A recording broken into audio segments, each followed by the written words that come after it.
ನಮಸ್ಕಾರ. ನಾನು ಭಾಸ್ಕರ್ ರಾವ್, ಮಾಜಿ ಪೊಲೀಸ್ ಆಯುಕ್ತ, ಬೆಂಗಳೂರು ನಗರ. ಇವತ್ತು ಬೆಳಿಗ್ಗೆ ಬನ್ನರ್ಘಟ್ಟ ಪೊಲೀಸ್ ಠಾಣೆಯವರು ಒಬ್ಬ ಪುನೀತ್ ಕೆರೆಹಳ್ಳಿ ಅನ್ನೋನು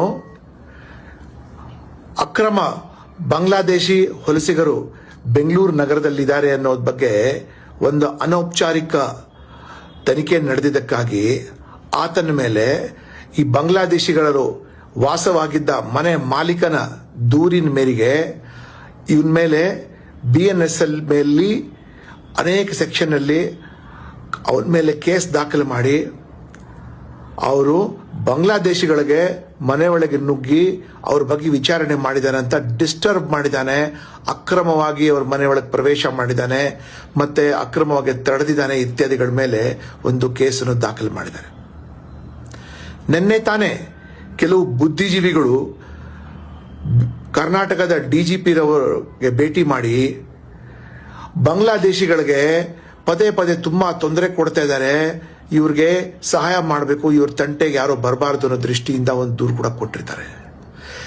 ನಿಜವಾಗ್ಲೂ ರಾಷ್ಟ್ರೀಯ ಸುರಕ್ಷತೆ ಬಗ್ಗೆ ಈ ಸರ್ಕಾರ ಚೆಲ್ಲಾಡ್ತಾ ಇದೆಯೋ ಏನೋ, ಅಥವಾ ಇವ್ರಿಗೆ ಅರ್ಥ ಆಗ್ತಾ ಇಲ್ವೋ ಏನೋ, ಅಥವಾ ಇಷ್ಟು ಮಟ್ಟಕ್ಕೆ ಇಳಿದು ರಾಜಕೀಯವಾಗಿ ಲಾಭ ಪಡ್ಕೊಳ್ಳಕ್ಕೆ ಏನು ಈ ಸರ್ಕಾರ ಮಾಡ್ತಾ ಇದಲ್ಲ, ಪೊಲೀಸರಿಗೆ ದಿಕ್ ತಪ್ಪಿಸಿ ಪುನೀತ್ ಕೆರೆಹಳ್ಳಿ ಒಬ್ಬ ಕನ್ನಡದವನು ಅಕ್ರಮವಾಗಿ ಪ್ರವೇಶಿಸಿರೋ ಬಾಂಗ್ಲಾದೇಶಿಗಳಿಗೆ ನಿಮ್ಮ ದಾಖಲೆ ಏನು ಅಂತ ಅಷ್ಟೇ ಪ್ರಶ್ನೆ ಮಾಡಿಸಿದಕ್ಕೆ ಇವನ ಮೇಲೆ ನಾನ್ ಬೇಲಬಲ್ ಅಫೆನ್ಸಸ್ ಎಲ್ಲ ಹಾಕಿ ಒಂದು ಕೇಸ್ ರಿಜಿಸ್ಟರ್ ಮಾಡ್ತಾರೆ.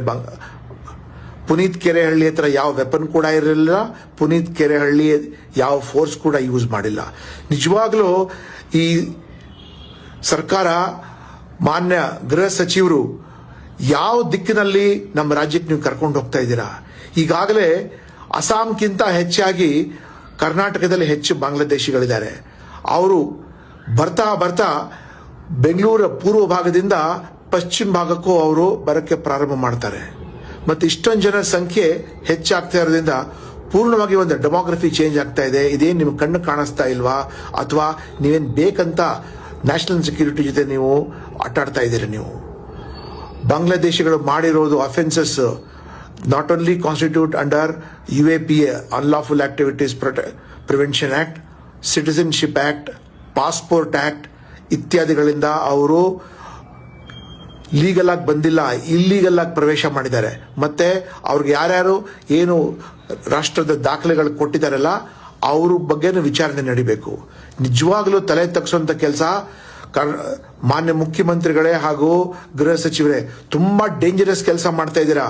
ನೀವು ಮುಂದಿನ ಜನ್ಮಕ್ಕೆ, ಮುಂದಿನ ಪೀಳಿಗೆಗೆ ಕರ್ನಾಟಕ ಹಾಳು ಮಾಡ್ತಾ ಇದ್ದೀರಾ ನೀವು, ಮತ್ತೆ ಕಂಪ್ಲೀಟ್ ಡಿಸ್ಟ್ರಾಯ್ ಮಾಡ್ತಾ ಇದ್ದೀರಾ.